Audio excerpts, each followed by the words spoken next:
Bonsoir, bon dimanche. Léger retard, désolé. Nous allons tout de suite entamer cette émission. Vous le savez, Face à l'actu revient grandement sur les faits de l'actualité, tels que rapportés par les journalistes de STV, par sa rédaction tout au long de la semaine. Et cette semaine est grandement marquée par des questions de liberté et droits de l'homme, avec l'action du ministère de l'administration territoriale à l'endroit de 5 organisations de la société civile, notamment des ONG, dont le REDAC, pour lequel on a vu la PCA mettre Alice Combes monter au créneau et briser les scellés apposés sur les portes de cette organisation en début de semaine, ce qui évidemment a suscité une convocation du préfet du Vauri. On revient grandement sur cette actualité, mais on va également parler de 2 ou 3 autres sujets avec l'invité de ce soir.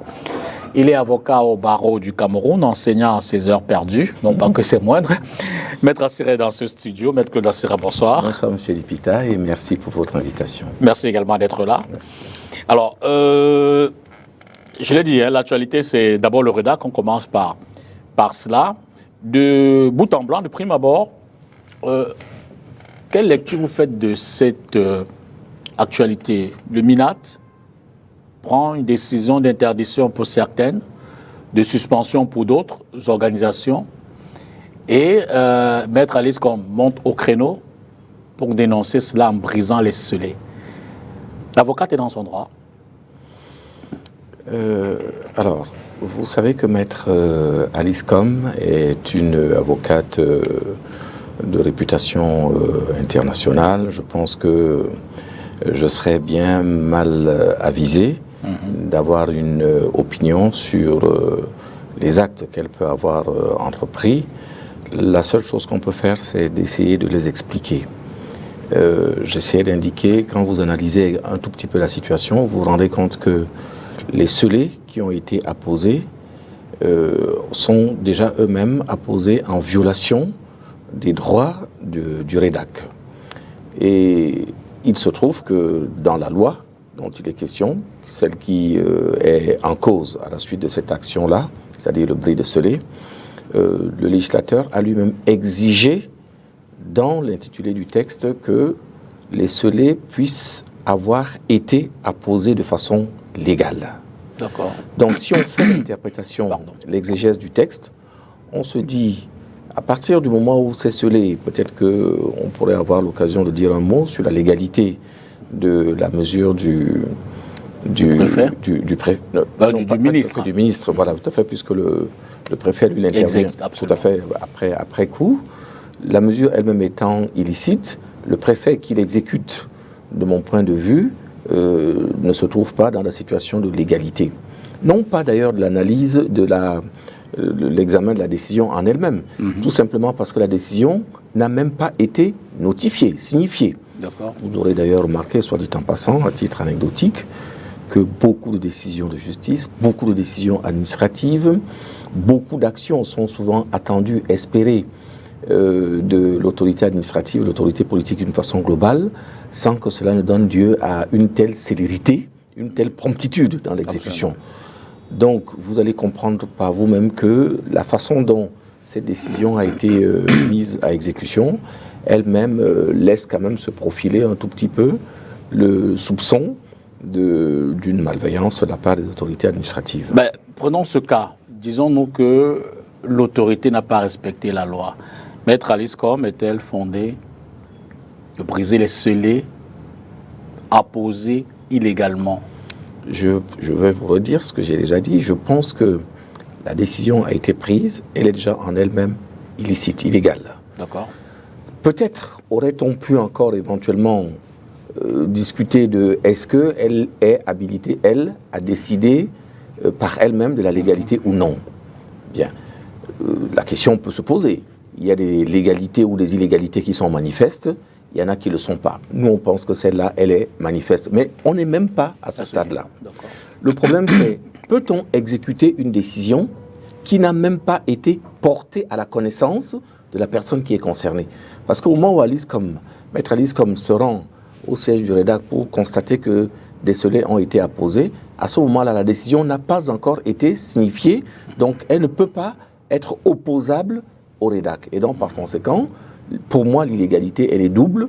Si on devait même faire simplement application du texte de loi qui exige que les scellés aient été apposés de façon légale, là, en l'occurrence, force est de constater que l'illégalité est manifeste, l'illégalité de la position des scellés est manifeste, et donc, par conséquent, on peut expliquer que ils aient été enlevés dans ces conditions-là. Comment concilier le respect des décisions, notamment celle-là, avec la défense des droits fondamentaux des citoyens? Ça, c'est toute la problématique de ce pays. Je pense que si vous vouliez faire un autre rapprochement avec la situation dans laquelle nous nous trouvons aujourd'hui, vous avez eu quelques jours, une ou deux semaines auparavant, le cas de Maître Tamfou. Absolument, on en parle tout à l'heure. Tout à fait, Maître Tamfou Richard. Et vous avez toujours, d'une part, moi j'explique que il peut arriver, nous sommes tous des citoyens, l'avocat doit être le premier serviteur de la loi. Il doit être le premier serviteur de la loi. Mais on se retrouve parfois dans des hypothèses qui sont des hypothèses de violation tellement flagrantes, tellement évidentes, que l'avocat ne se trouve pas dans la capacité de mettre en œuvre son ministère. Et donc ça reste chaque jour un véritable challenge de chercher à savoir comment on fait pour trouver la bonne conciliation. J'avoue que dans un pays où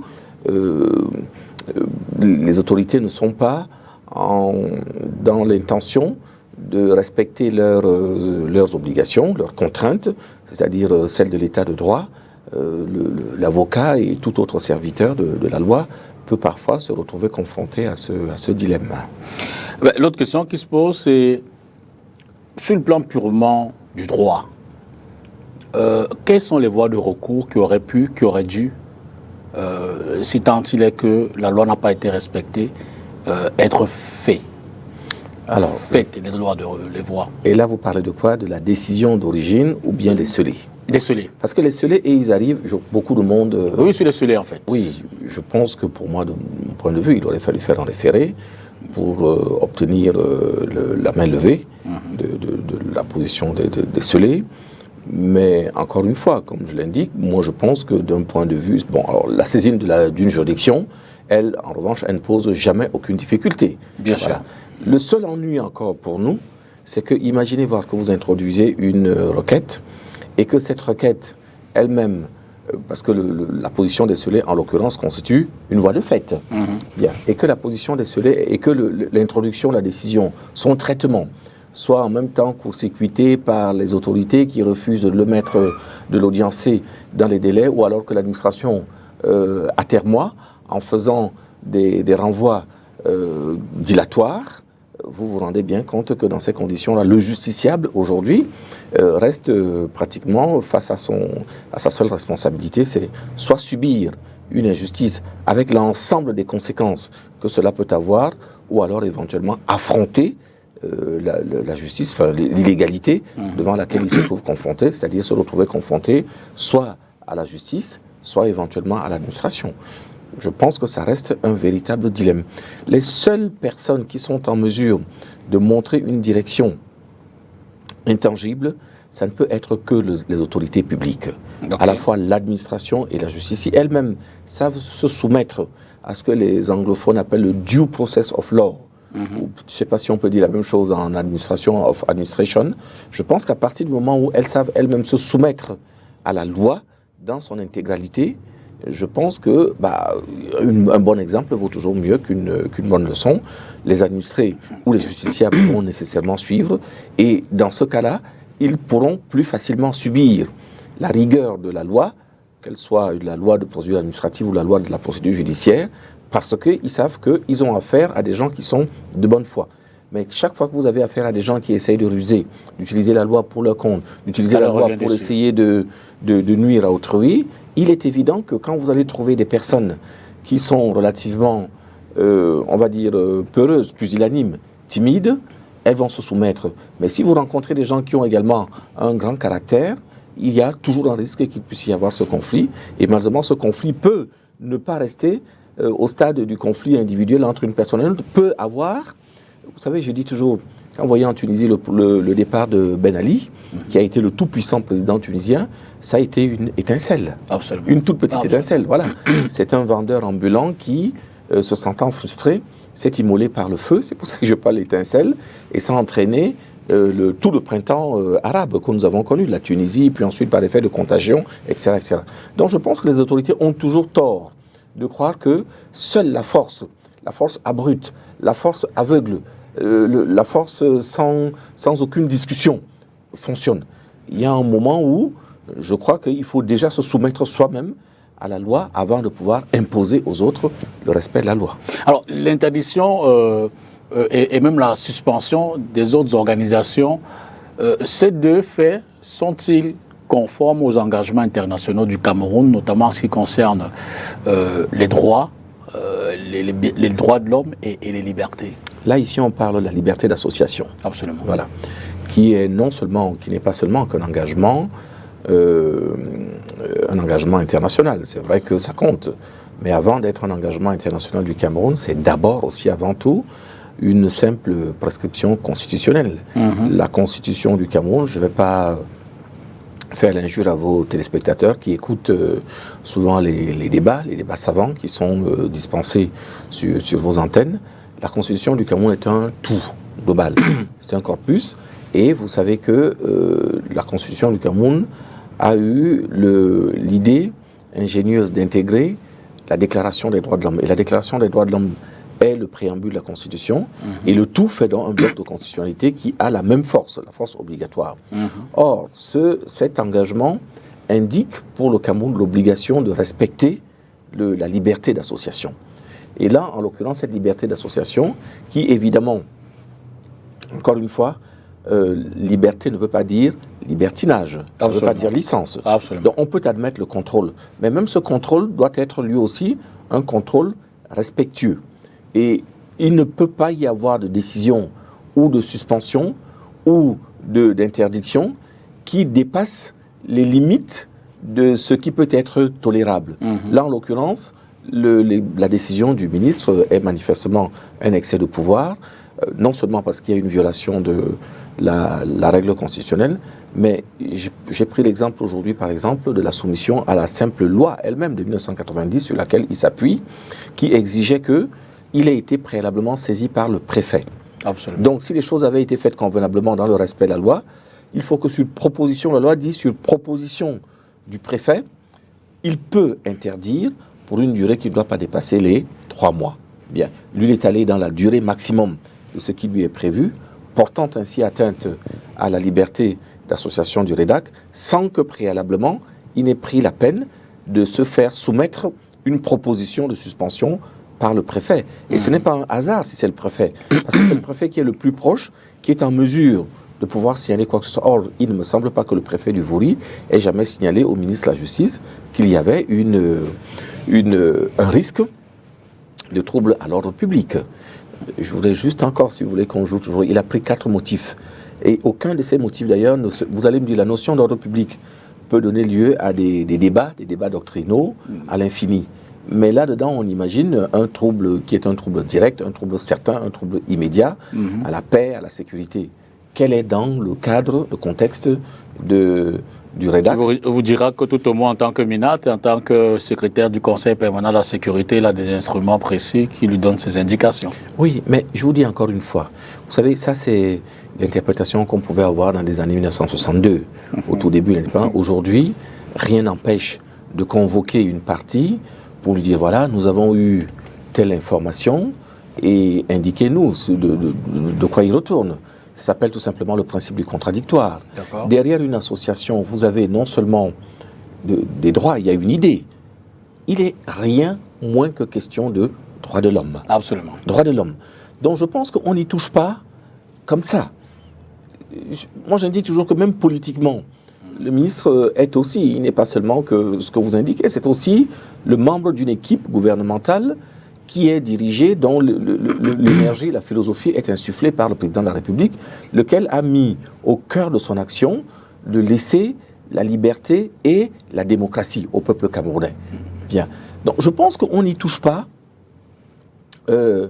impunément, d'une part, mais on n'y touche pas sans prendre les précautions qu'il impose. Et en l'occurrence, qu'est-ce que ça lui coûtait? Tout le monde me dit non, il n'était pas obligé. D'accord, il n'était pas obligé, mais qu'est-ce qui l'interdisait?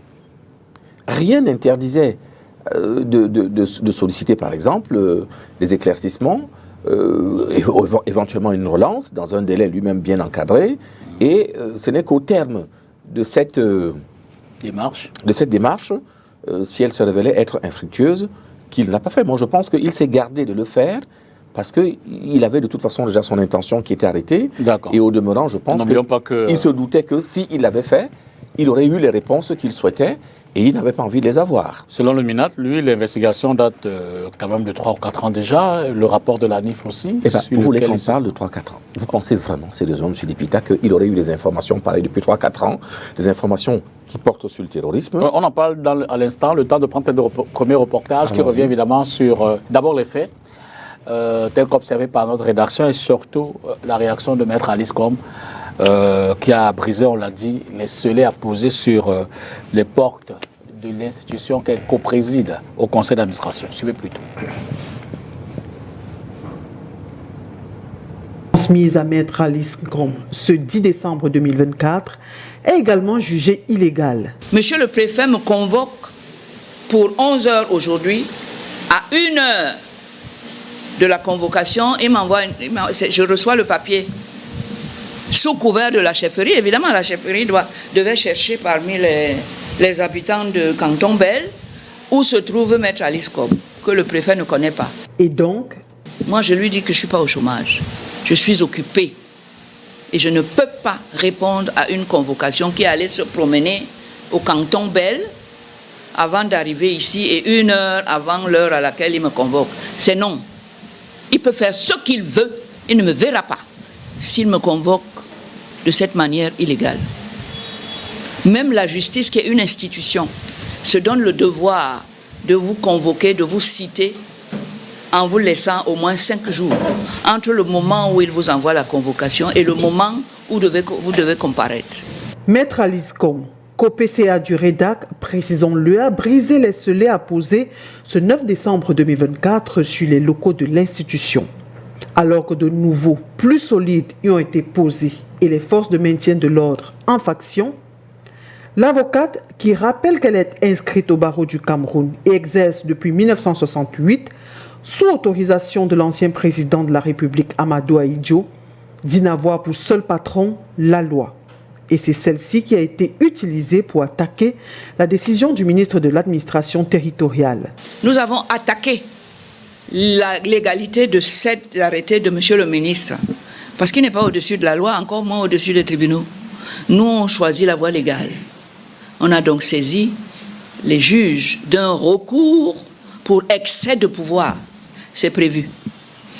Lorsque j'aurai reçu le retour, c'est-à-dire le certificat de dépôt, comme quoi ils ont reçu mon recours, la loi les oblige à surseoir à l'exécution de leurs arrêtés là, bidons. Et c'est pendant cette période que je vais retourner à mon bureau. S'ils sont là, il y aura ce qu'il y aura. Qui prépare les Kalachnikov, parce que je vais rentrer dans mon bureau, parce que la loi me dit que dans ce cas-là, les mesures qui sont dans l'arrêté de monsieur, comment il s'appelle déjà, en fait, le MINAT, sont suspendues. Dans un courrier envoyé à Siliak Marim Vogo, le préfet du Vori, Alice Combes rappelle qu'en date du 26 novembre, le porteur du courrier pour la délivrance du récépissé légal de la déclaration du REDAC avait été expulsé. Non sans mentionner les collaborations qu'elle a eues sans anicroche avec ses prédécesseurs, Alice Combes trouve regrettable le geste du préfet qui entache le partenariat public-privé. N'étant pas dans un bras de fer avec l'autorité administrative, elle rassure que malgré la réduction drastique de sa mobilité, elle se fera le devoir de grimper les escaliers qui mènent au cabinet du préfet, situé au 2e étage de la préfecture. Reste juste attendue la date de la prochaine entrevue. Une main tendue qui sonne comme un nouvel acte au désormais scénario suspension du REDAC.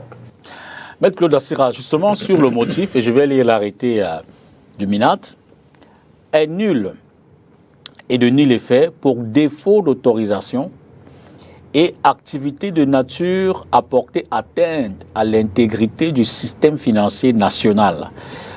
L'association est dénommée Réseau des défenseurs des droits humains. Alors, ces deux motifs-là, défaut d'autorisation et activité de nature à porter atteinte. Et puis, il y a une conférence de presse, on va également avoir le résumé tout à l'heure, où le ministre explique que ces associations, les 5, il n'a pas désigné principalement l'une, mais il dit les 5, ont manipulé environ 16 milliards de francs CFA durant cette période.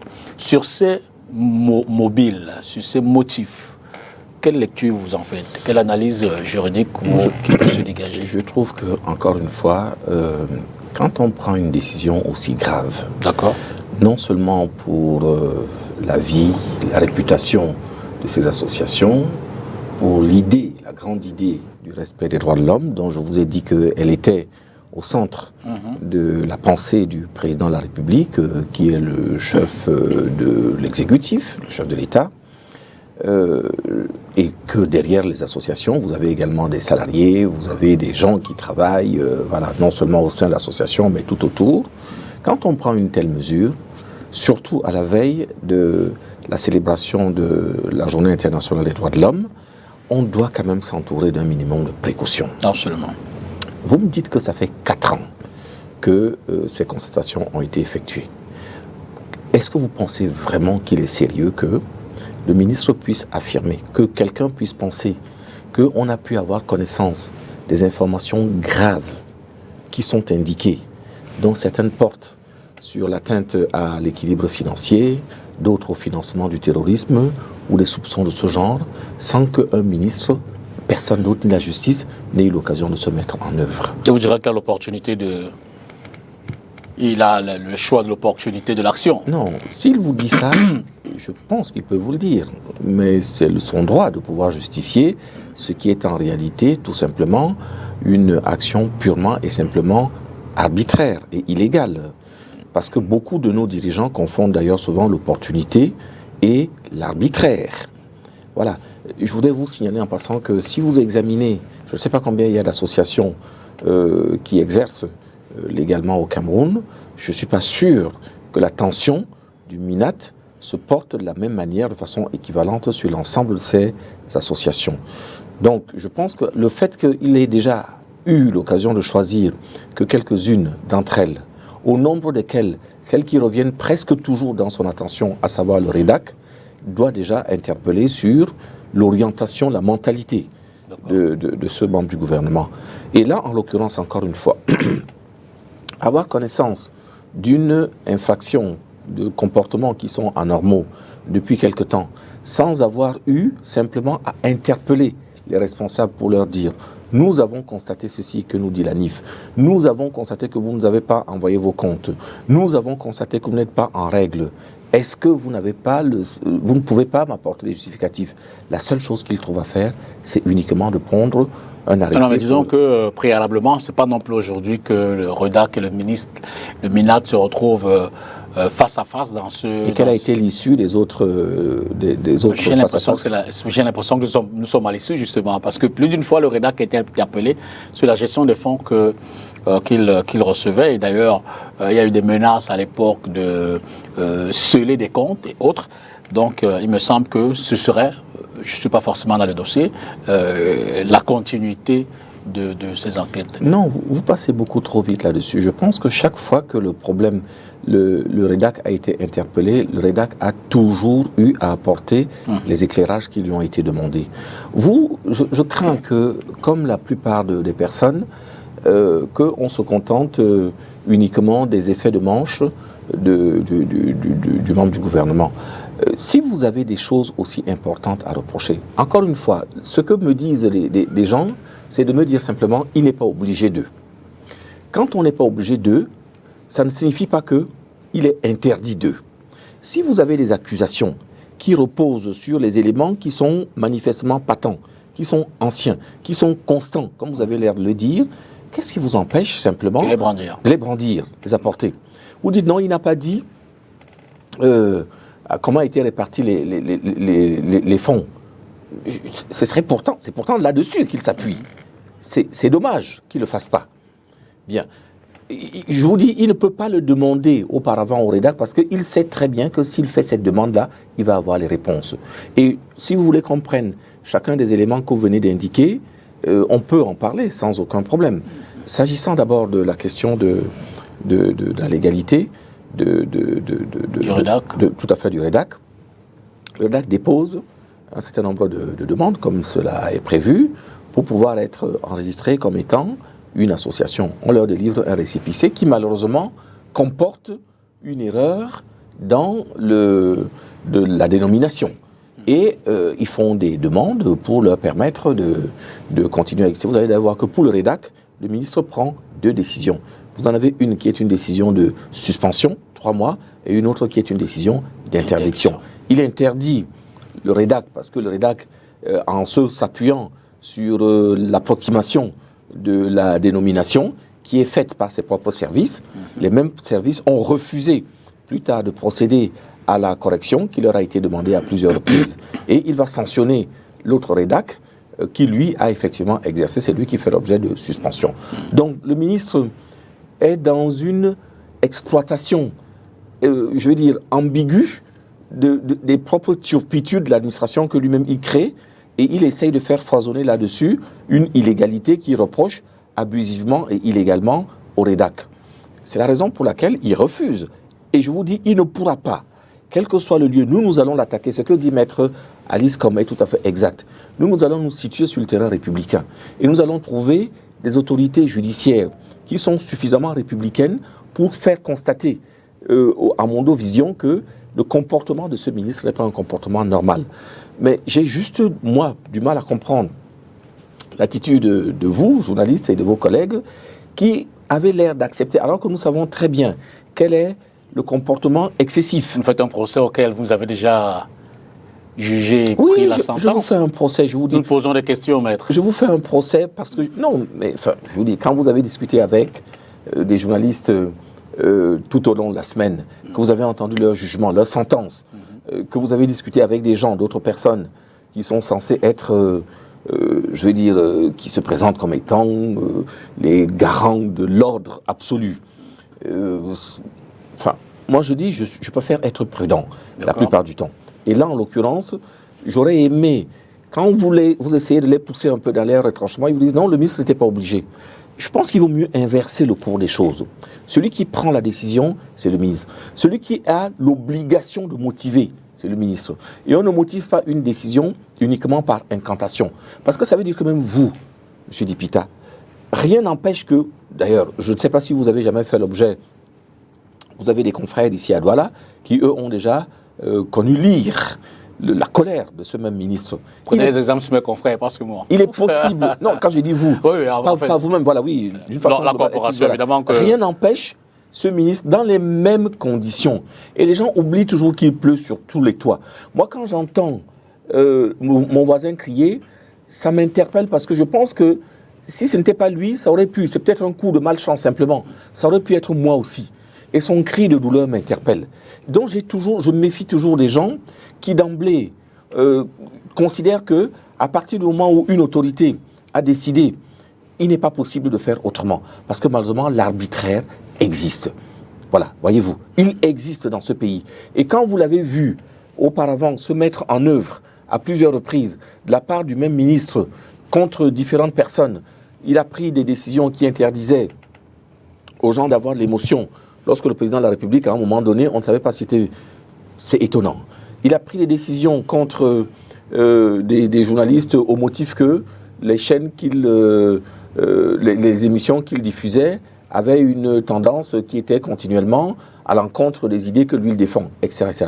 Au bout d'un moment, quand même, je pense qu'on doit pouvoir se poser la question de savoir, est-ce que là encore, on n'est pas devant un nouveau cas flagrant de violation de la liberté de la presse, la liberté d'association, etc.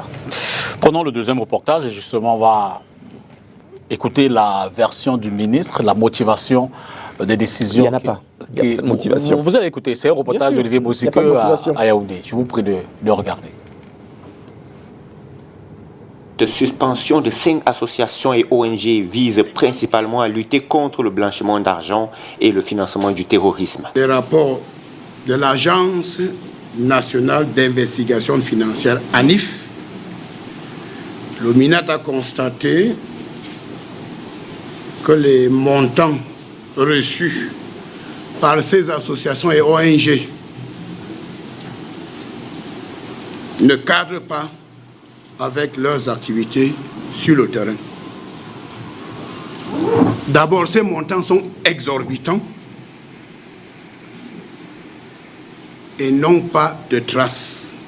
Ces associations ont reçu, en un temps record, près de 16 milliards de francs CFA, ce qui est déjà une violation des textes qui encadrent les activités des ONG et des associations. Sur le cas du REDAC, Paul Atangandi dénonce la création illégale d'une autre association REDAC 2 aux ambitions douteuses. Quand vous avez une association déclarée au niveau des préfets, je prends un exemple comme REDAC, vous ne devez pas recevoir un franc venant de l'étranger.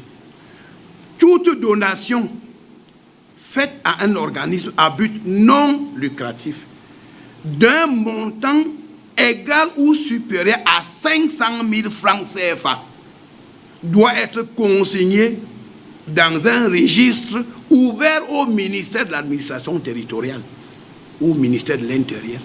Donc quand vous recevez déjà 500 000, vous devez le déclarer. Aujourd'hui, j'entends que les gens reçoivent 1 milliard, 2 milliards. Regardez la disparité entre 500 000 et 1 milliard, 2 milliards, 14 milliards. Là, il y a quelque chose qui ne va pas. Même les banques commerciales ne devraient plus recevoir ces fonds sans l'autorisation du MINAT, au risque bien d'être poursuivis de complicité, de blanchiment d'argent ou de financement de terrorisme. Tous les rapports d'activité des ONG et associations seront contrôlés. Le MINAT compte garder la main ferme. La loi doit être respectée. Ce que nous faisons, nous voulons mettre un terme à ce qu'on appelle la tolérance administrative, qui est nuisible au bon fonctionnement des institutions républicaines. Regardez à peu près, pratiquement tous les pays qui sont victimes de déstabilisation dans le monde, les financements viennent à travers et les associations et les ONG. Donc aujourd'hui, il est question de rappeler aux promoteurs des ONG et des associations qu'il existe un cadre légal. D'abord au Cameroun, il y a un cadre légal dans la zone CEMAC. Il y a également un cadre légal à l'international. Il faut noter que cette mesure intervient dans un contexte préélectoral controversé. Plusieurs organisations de la société civile ont qualifié d'illégal les arrêtés du ministre de l'administration territoriale. Maître Assira, les arguments du ministre, vous les avez suivis. Plus de 500 000 francs sont à déclarer. Les associations de ce type ne doivent pas recevoir un type de financement. De ce point de vue, votre argumentaire tient-il toujours? Le ministre a quand même de la matière pour intenter les actions qu'il a. Je trouve vraiment, tout simplement, le ministre, pardonnez-moi, pathétique. Non. Non, je vous le dis. Vous avez, écoutons, il n'y a rien. Tout ce qu'il vous dit, c'est uniquement fumeux. Il vous donne... Il dit qu'il a reçu un rapport de l'ANIF. Bien. Commençons par le rapport de l'ANIF. Il y a tellement de choses, tellement d'incohérences. Il vous donne...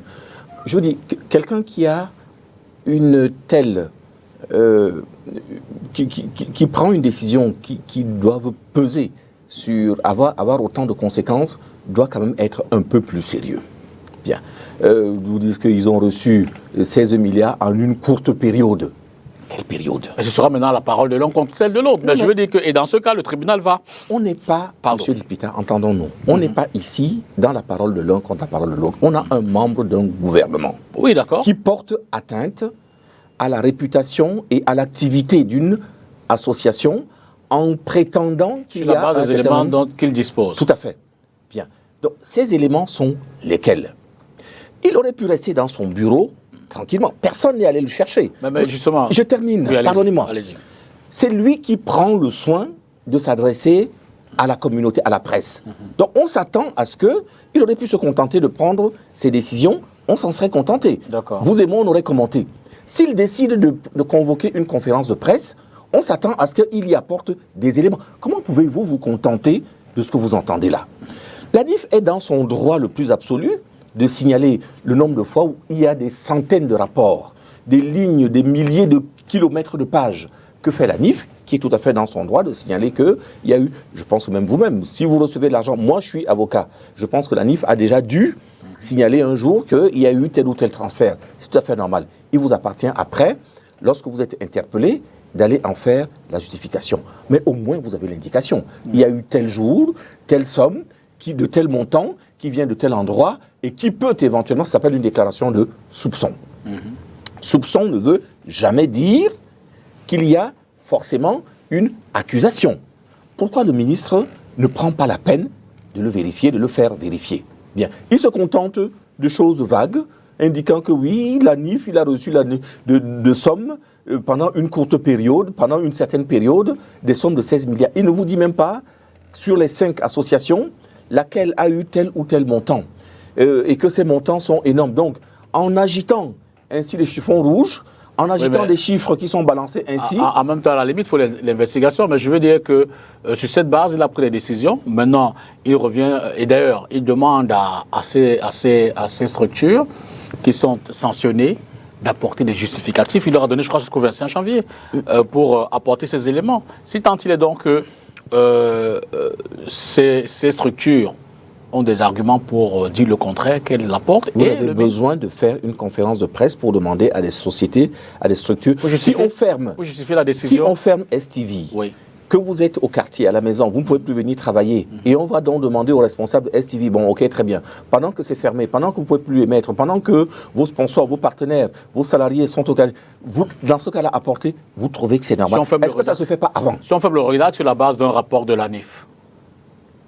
Non, mais encore une fois, le rapport de la NIF, il faut déjà qu'on puisse le voir. D'accord. Mais je vais lui accorder le crédit de ce qu'il existe.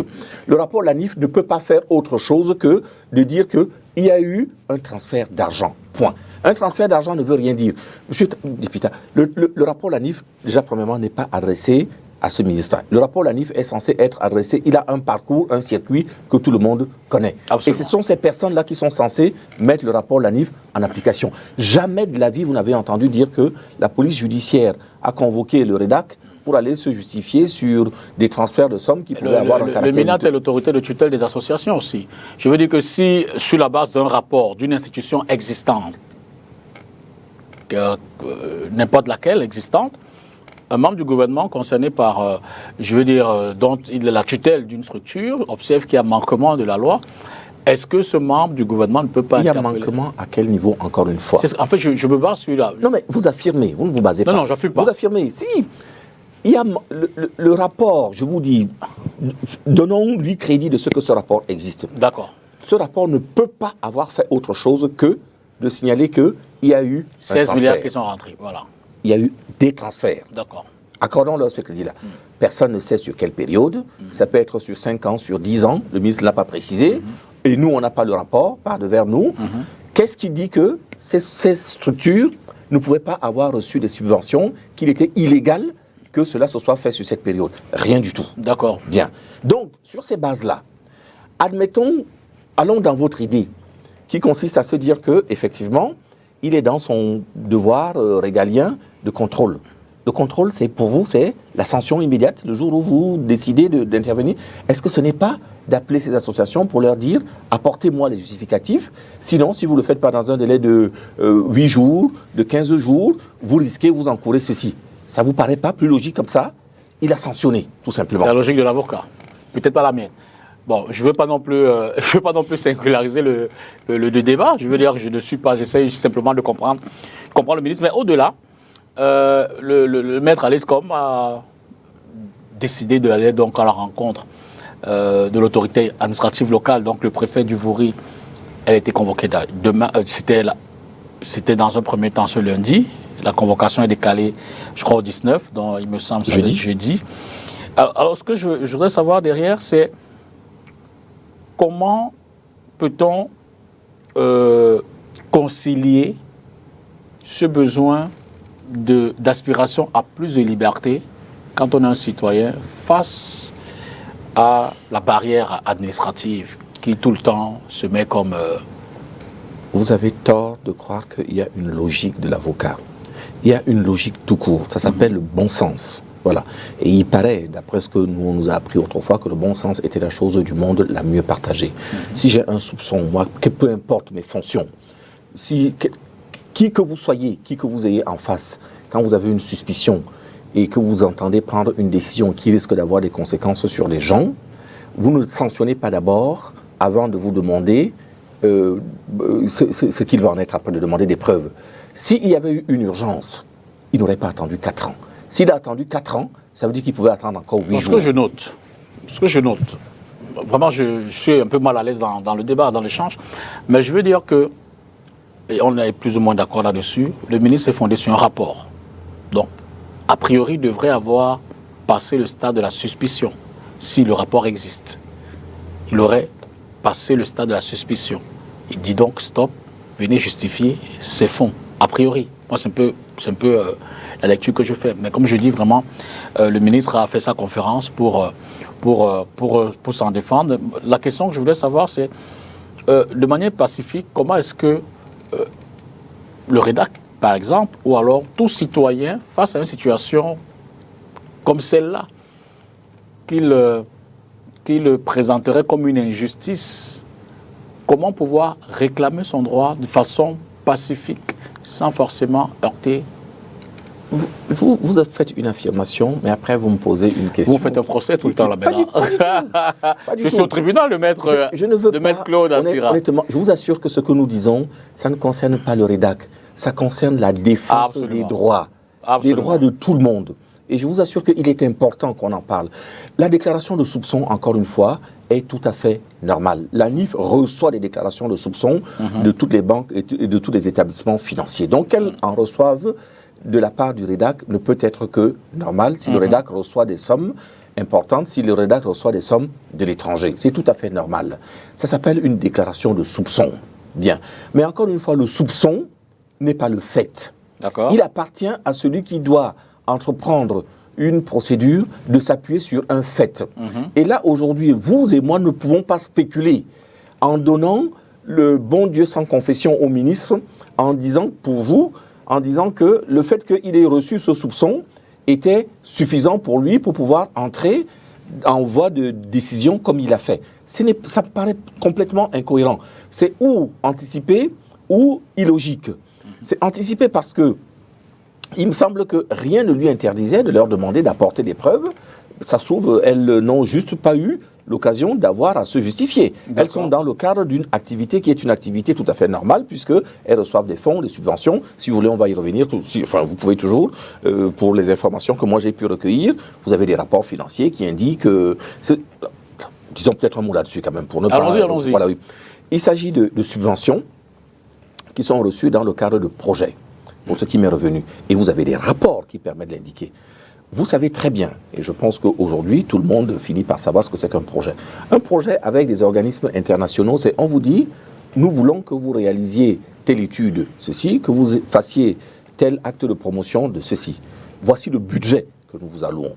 Et ce budget, qui chez eux est contrôlé, parce que ce sont souvent les organismes internationaux, la libération de ce budget se fait après vérification, étape par étape, du processus. Donc on ne peut pas imaginer, sauf à ce que ces organisations soient elles-mêmes poursuivies ici pour une infraction tout à fait exacte, ce qui n'est pas le cas, on ne peut pas l'imaginer. Donc je pense que tous ces éléments-là, je ne vous dis pas qu'il n'y a pas de... Enfin, partons de l'idée qu'il n'y a pas de fumée sans feu, c'est-à-dire qu'il doit y avoir des éléments. Mais simplement ces éléments, le ministre sait par lui-même que ces éléments n'ont pas la conséquence qu'il veut leur donner. Mais pour essayer de faire du buzz, essayer de faire... de jouer un peu le gardien absolu de la République, le dernier bastion de la République, essayer sans doute aussi un peu de se positionner, montrer qu'il est l'homme fort, comme c'est le cas dans tous ses discours martiaux de tous les jours. Il fait beaucoup, il en fait trop, avec très peu. Voilà, c'est de ça qu'il est question, tout simplement. Bien. Maintenant, comment le citoyen doit faire? Malheureusement, encore une fois, à force de le pousser à bout, il risque malheureusement de ne pas avoir la réaction qu'on doit normalement attendre, nous, de citoyens. Moi, je dis aux gens, toujours, à tous mes interlocuteurs quand je discute, n'incitons jamais à ce qu'il puisse y avoir une action qui soit une action illicite, une action illégale. Parce que vous avez des pays de culture de la revendication qui, eux, l'ont appris, soit à force d'eux, soit éventuellement parce que ça fait partie de la culture. Nous, on ne sait pas le faire. Si vous avez 260 langues, 230 ou 40 ethnies à peu près, il va falloir savoir que en elle-même déjà, c'est autant d'éléments de dispersion et de dissension. Si vous devez rajouter un élément supplémentaire, il faudrait que vous voyiez le jour d'après. Comment vous allez faire pour les rassembler lorsqu'il va bien falloir un jour être dans la République?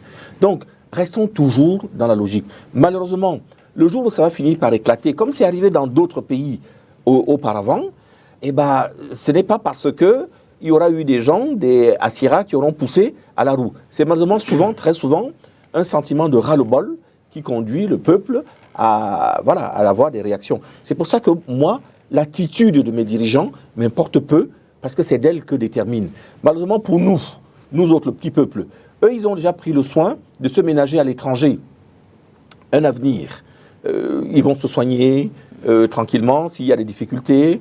Ils ont forcément déjà des logements. Donc, ils peuvent faire ici au Cameroun ce qu'ils veulent parce qu'ils savent que le jour d'après, pour eux, c'est déjà garanti. Pendant le troisième reportage de ce soir, on va complètement sortir de cette actualité.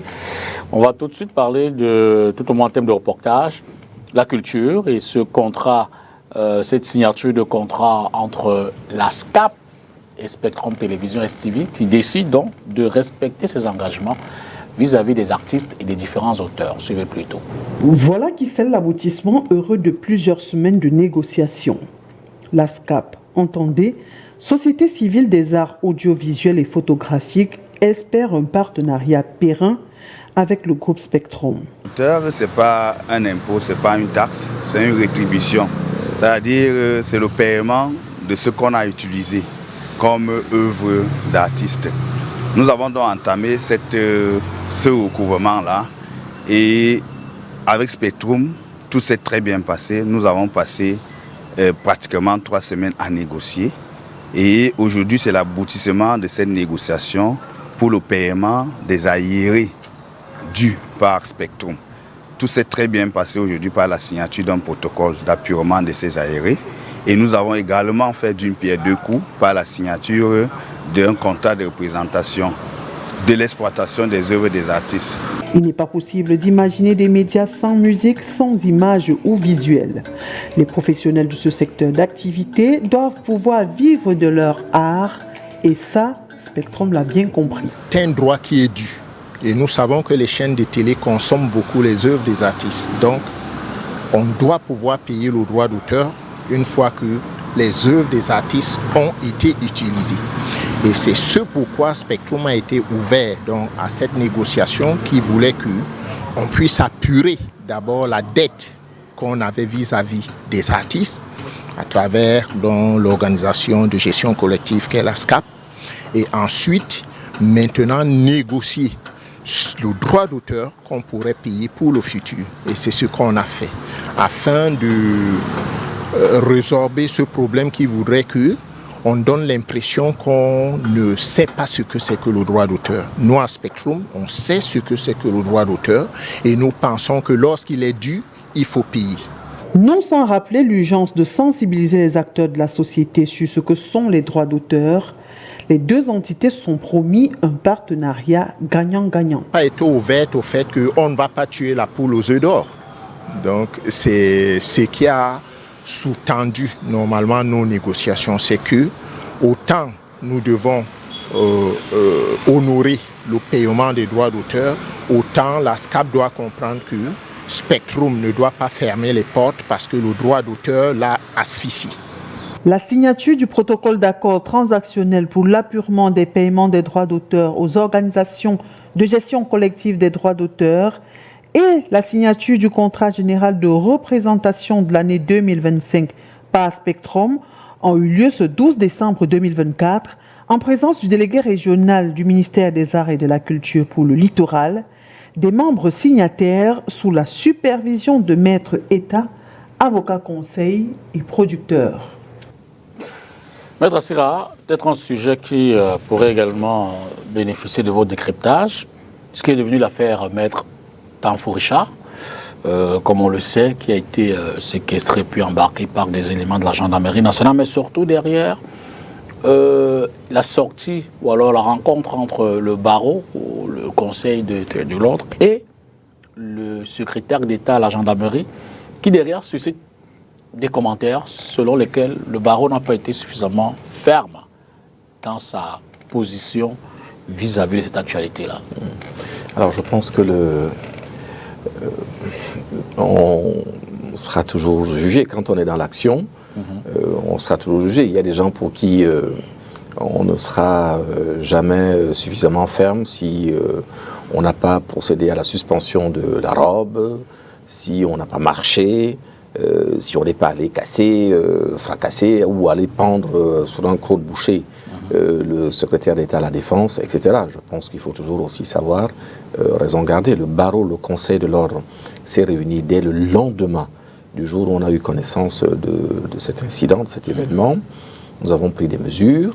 On s'est adressé à des autorités. Je faisais partie moi-même d'équipe qui s'est transportée au ministère de la Justice. On n'était pas obligé, mais il fallait quand même qu'on informe ceux qui sont considérés comme étant l'autorité.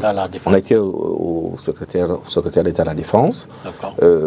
Même une lettre a été faite le jour même au ministre de la Défense. Et donc je pense que toutes les actions, l'avocat est d'abord un légaliste, c'est un gentleman. Je ne pense pas que ce soit un va-t-en-guerre. Ce n'est pas forcément par le discours haut, plus tard non suivi des faits, ni encore moins des actions de Rambo que l'avocat se manifeste. Et je pense que là, en l'occurrence, nous avons eu dans les tout premiers jours, les jours qui ont suivi, des réactions qui semblaient conduire à l'apaisement du problème. Maintenant, cela étant, en dehors de ces relations de décorum et autres, il n'y a que dans la réalité, le feu continue à couver. Parce que moi, j'ai vu le procès verbal qui est sorti des investigations exigées dès le jour ou le lendemain des affaires, où on essayait de dire quels étaient les torts des uns et des autres. Vous verriez ce qui était reproché à Maître Tanfou. Je vous assure que j'ai trouvé ça particulièrement indigne. Voilà, manifestement, c'est lui qui est arrivé, qui les a tous brutalisés. On a l'impression qu'il a donné des coups de sabbat à tout le monde, à qui il a écrabouillé, dont il a écrabouillé, enfin, je veux dire, le physique. Et sur la base des éléments que vous avez au niveau du Conseil de l'ordre, n'y a-t-il pas eu une forme d'interposition de l'avocat dans l'action des éléments qui ont été déployés pour interpeller la cliente de l'avocat? Alors, vous faites bien de poser cette question. Je pense qu'il faut toujours, aussi souvent, c'est un minimum, le Conseil de l'ordre aurait tort de ne jamais regarder, s'arrêter un temps soit peu sur l'attitude du confrère, qui est évidemment une attitude, de mon point de vue, soumise constamment à l'exigence de la dignité, du respect et autres, constamment. Donc, il peut arriver que, parfois, on observe un certain nombre d'attitudes qui ne soient pas tout à fait conformes à nos obligations de déontologie. C'est un fait. À ce moment-là, le Conseil de l'ordre doit dénoncer de la même façon et doit interpeller ou sanctionner. Mais, M. Dipita, vous avez vu les images. Heureusement, nous sommes à une époque moderne. Imaginons voir une seule seconde que Maître Tanfou, je ne sais pas si vous le connaissez, ce confrère, mais ça fait très grande taille, mais ça reste un petit bonhomme. Bien sûr.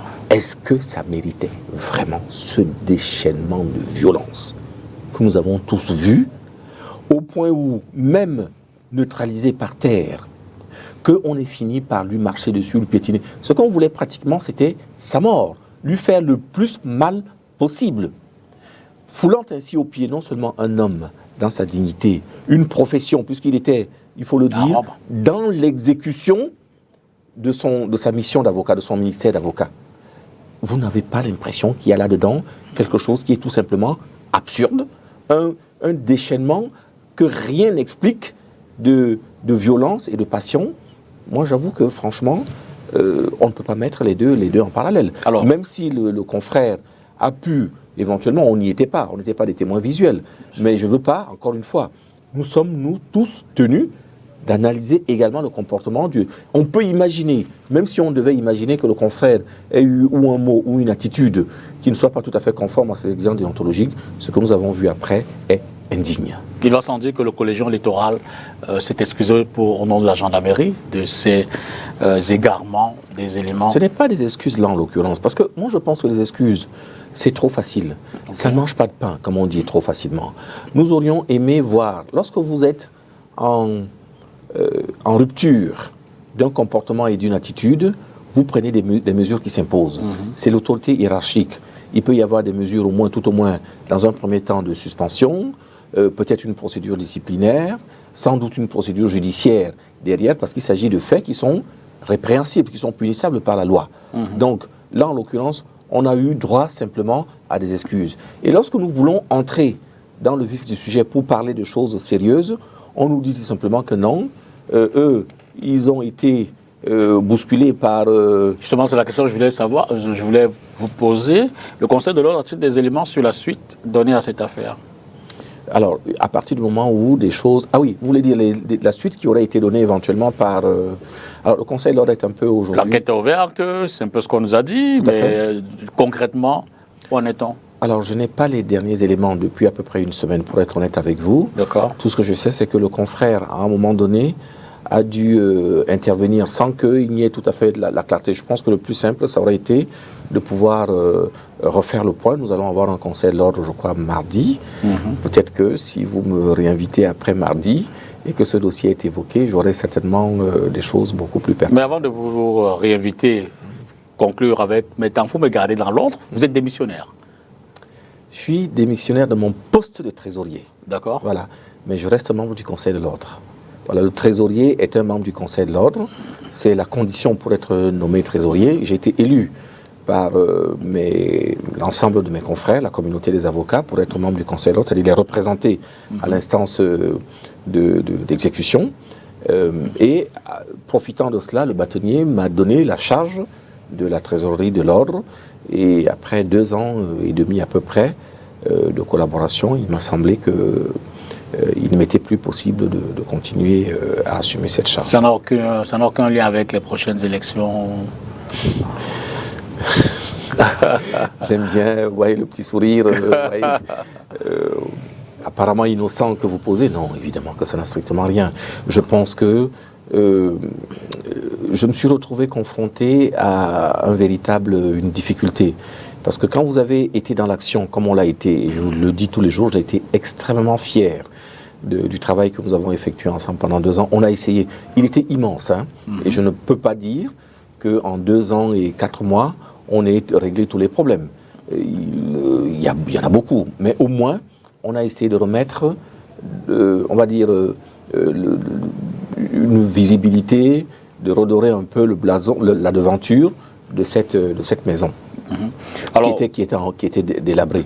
Et tout d'un coup, vous vous retrouvez après, à la veille de l'élection. C'est-à-dire que ce n'est pas moi qui ai choisi le timing. Le timing m'a trouvé.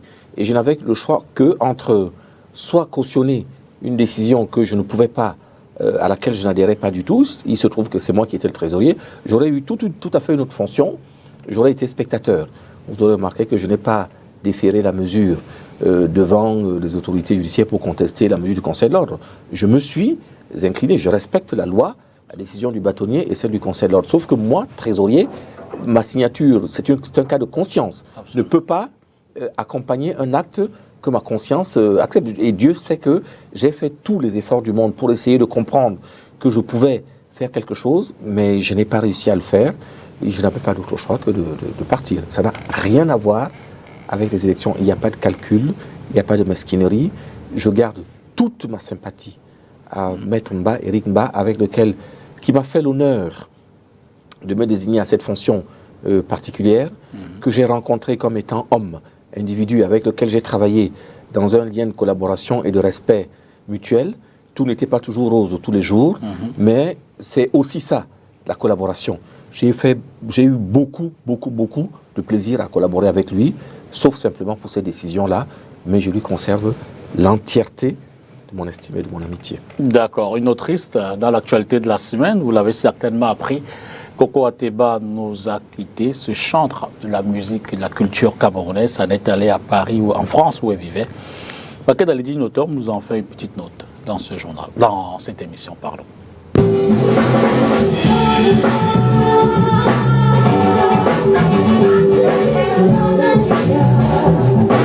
Décembre 2019, dans un cabaret de la ville de Douala, l'artiste camerounaise Coco Ateba est en pleine répétition dans la perspective d'un spectacle qu'elle s'apprête à donner dans cette même salle.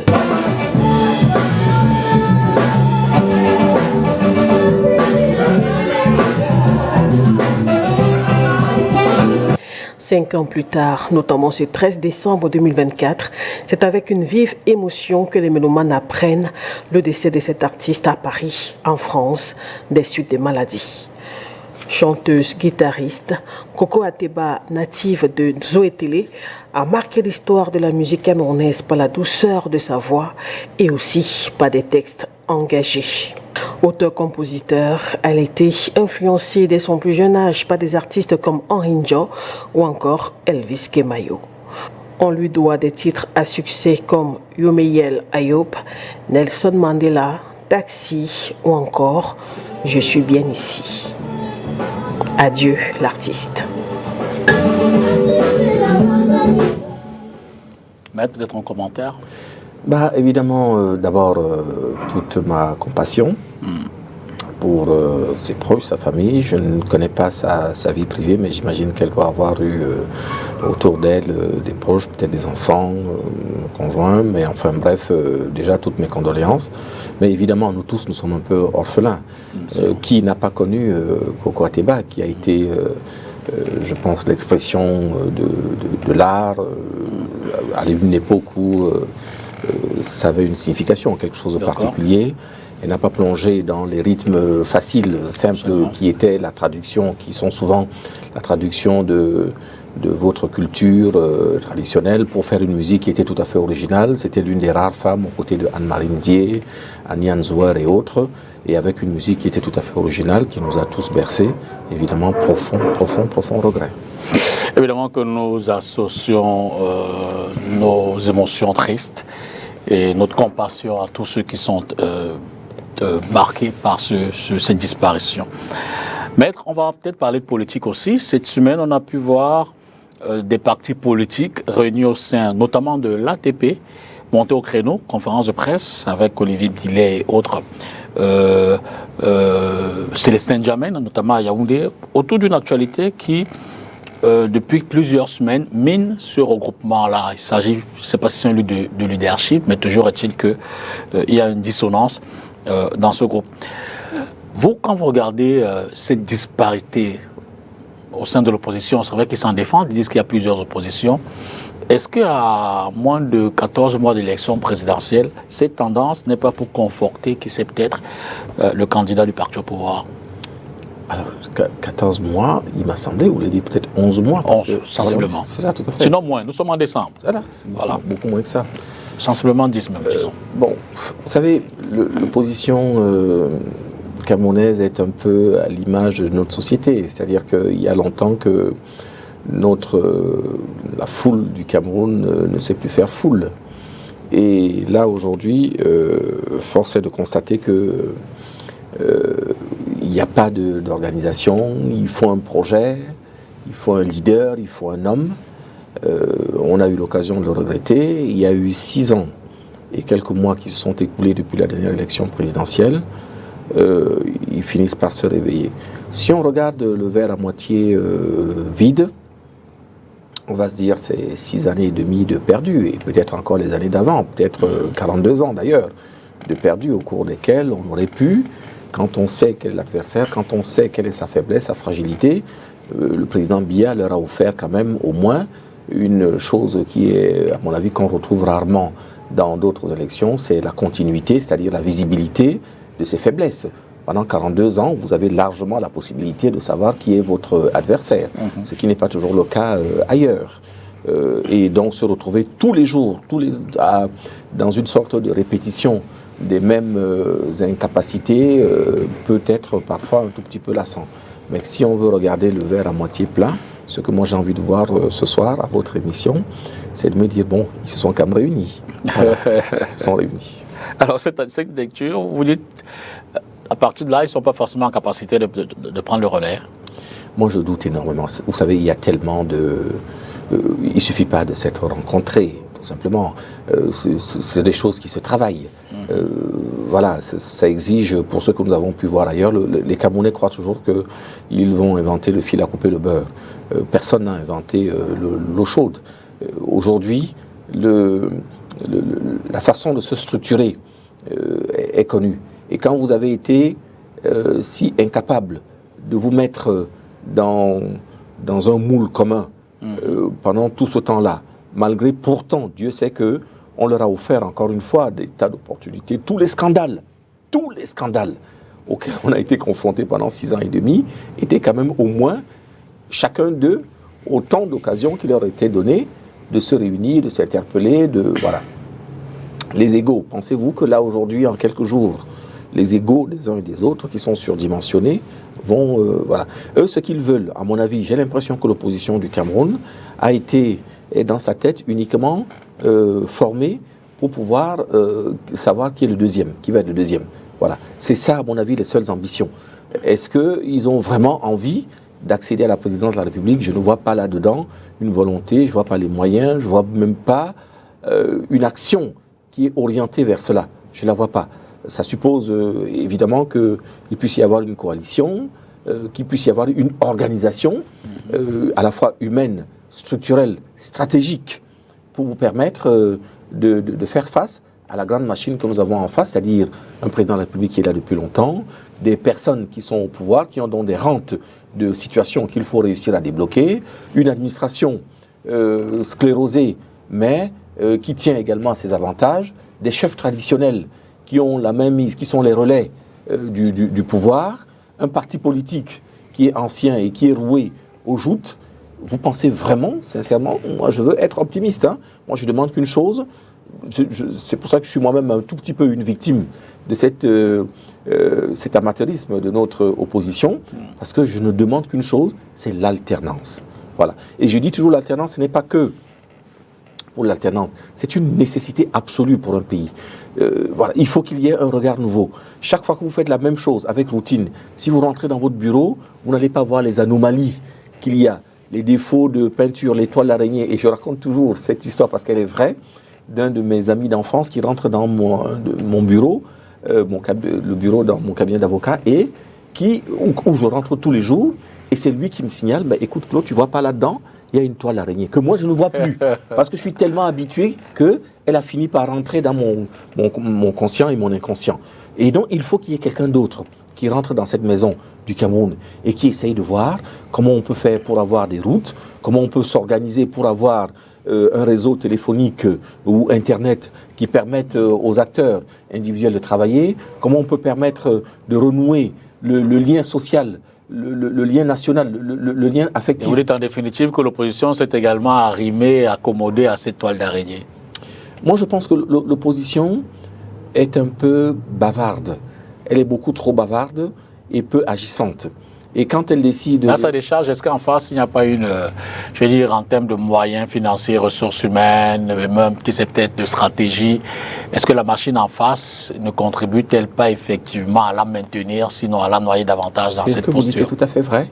C'est tout à fait vrai. C'est-à-dire que je pense que les autres utilisent des moyens, ils sont beaucoup plus roués, parfois des moyens qui sont illégaux. Je vous prends un exemple, tout simplement, l'ensemble des structures qui vont organiser les élections, les proclamer, les valider par la suite, ce ne sont que des émanations de cet état-là, du président de la République.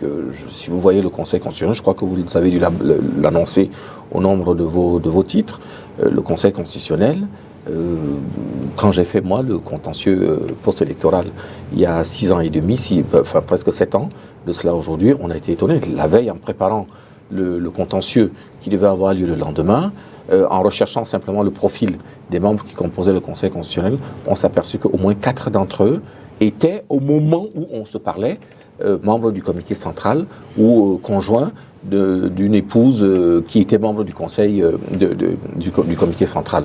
Et le lendemain, comme je pense beaucoup d'entre nous qui avaient assisté à cette réunion de préparation, ont dû sans doute un peu s'épancher auprès de leurs proches. Le lendemain, le site officiel du RDPC avait déjà effacé ces 4 noms-là. Mais la veille, il était encore. Comment pensez-vous vraiment que des personnes pareilles peuvent être indépendantes vis-à-vis de celui qui est finalement le président? Donc toutes ces choses-là contribuent, de mon point de vue, à maintenir l'opposition sous le teignoir. Mais encore une fois, sans valider ces comportements qu'il faut d'ailleurs critiquer, moi c'est plutôt l'attitude c'est de ça qu'il était question, c'est là de ce que vous m'interrogiez, l'attitude de l'opposition à essayer elle-même à chaque fois qu'il y a un obstacle, de le lever, de trouver les moyens, l'intelligence camerounaise que tout le monde vante tant, ne peut quand même pas faire défaut lorsqu'il s'agit d'opposition. Je ne pense pas. Encore une ou deux questions avant de sortir. D'abord sur la Fédération camerounaise de football, déjà 3 ans. Je sais que vous êtes un féru du foot en tant que hacker sur certains fronts, mais aussi vous avez quand même été impliqué tout au motour de tous ces dirigeants. Voilà. 3 ans, bilan de Samuel Eto'o-Fils. Vous dites beaucoup de promesses, comme le son de cloche qui semble se dégager en ce moment. Beaucoup de promesses, très peu de réalisations. Ou alors vous dites beaucoup de promesses, mais difficulté dans la mise en œuvre justement de ces promesses. Non, vous savez, honnêtement, on ne va pas se le cacher. Moi, j'ai beaucoup de sympathie pour Samuel Eto'o. D'accord. On peut lui reprocher beaucoup de choses, mais au moins, il est arrivé, il a essayé de secouer. Il faudrait qu'on s'entende, je crois que je le proclame toujours. Absolument. J'ai été avocat de la FECAFOOT sous Bobo Dioya. Très bien. Donc, et vous savez très bien que Eto'o-Fils a gagné contre Bobo Dioya. Et pourtant, donc j'ai défendu M. Bobo Dioya. Je veux dire, effectivement, sentimentalement, j'étais plutôt favorable à Eto'o-Fils est arrivé avec un style nouveau, une façon d'être. Il est évident que par l'attitude du bonhomme, le caractère surtout, individuel que nous tous nous connaissons, il y a des couacs et que tout n'a pas été un simple tapis de roses, c'est évident. Mais au moins, il a eu le mérite, de mon point de vue, de secouer un peu de donner un grand coup de pied dans la termitière, de secouer le cocotier. Et je crois que rien que ça, on doit pouvoir lui être reconnaissant. Il n'est pas arrivé, il ne s'est pas assis sur un conformisme de choses, de gens qui vont continuer à travailler, à faire leur petite tambouille tranquillement dans leur coin. Il est venu secouer les choses. Je crois que nous avons tous besoin, le peuple camerounais, nous devrions tous être à l'image de cette action-là. Je voudrais juste terminer là-dessus en vous disant que 3 ans dans une action individuelle, c'est rien du tout. 3 ans, c'est rien. Je ne sais pas pourquoi on a autant d'impatience. On supporte des choses, des carences qui sont constituées par des gens qui ont tout pour eux. Ils ont l'exécutif entier, personne, aucune tête ne dépasse. Le législatif est pour eux. Le pouvoir judiciaire est sous leur contrôle depuis longtemps. L'armée, il en faut combien, 42 ans? Ils ont 42 ans. Pendant 42 ans, on continue à avoir il en faut 42 ans à Eto'o-Fils aussi. Des défaillances au niveau des choses, des biens élémentaire de la vie de tous les jours. Mais on va en vouloir à quelqu'un qui arrive nouvellement dans une maison parce qu'au bout de 3 ans, moi je pense que franchement, on peut lui laisser encore un peu de temps. Je ne dis pas que tout va très bien, mais on doit lui accorder encore un peu. 3 ans, c'est rien à l'échelle d'une action. On aurait pu développer un peu plus, mais tenu par le temps. Certainement, dernière question ou dernière actualité. Vous avez des nouvelles de Atangana Mebara, dont on sait quand même que vous avez été... comment il va? Je suis son conseil toujours. Absolument. Tant que nous avons des procédures, voilà, le lien de l'avocat à son client est un lien pérenne. Je resterai par exemple toujours tenu. Je ne peux pas être, sauf conflit d'intérêts, contre les intérêts qui sont les siens, parce qu'à un moment donné, je reste tenu au secret professionnel absolu toute la vie, même s'il décidait, lui, de m'en détacher, dans le lien que, j'en profite pour le dire d'ailleurs à nos jeunes avocats, nos stagiaires qui vont avoir demain la rentrée solennelle du stage, les obligations d'avocat sont des obligations qui dépassent l'homme. Voilà, largement l'homme. Et l'homme doit toujours faire cet effort, cette ascèse-là, d'être au-dessus. Donc vous restez tenu de ces obligations, secret professionnel, conflit d'intérêts et autres, au-delà de ce que vous-même vous pouvez souhaiter. Maintenant, oui, je crois qu'il va bien, il va assez bien, tant qu'on peut aller bien, quand on est privé, à mon avis, en très grande partie, ou si ce n'est même d'ailleurs... À nouveau, où en êtes-vous avec les procédures? Il n'y a pas eu de grand changement depuis lors. Nous sommes bloqués devant le Conseil. Le dernier pourvoi que j'ai fait pour lui, devant la Cour suprême, date de 2013. 2013, la dernière décision de 2013. Je vous signale en passant que la Cour suprême a, de par la loi de 2012, elle a 6 mois pour rendre une décision. Périodiquement, mon cabinet se rend à la Cour suprême pour chercher, on dit non, attendez. Depuis 11 ans, pratiquement, que les dossiers sont bloqués. La Cour suprême est aujourd'hui le cimetière des illusions de tous ceux qui peuvent espérer un lendemain meilleur en termes de justice et surtout de justice pénale. C'est un drame. C'est un drame. Maître Claude Assira, merci. Merci beaucoup d'être venu décrypter et analyser l'actualité pour nos téléspectateurs ce dimanche soir. Bon retour sur nos routes, sur Yaoundé. Merci beaucoup. Merci pour votre invitation. Merci pour votre amabilité et merci pour vos soins. Nous en sommes honorés de votre présence, évidemment. Merci à vous d'avoir regardé Face à l'actu ce soir. Demain, c'est lundi. D'emblée, je vous souhaite un excellent début de semaine. Bonsoir et à dimanche prochain.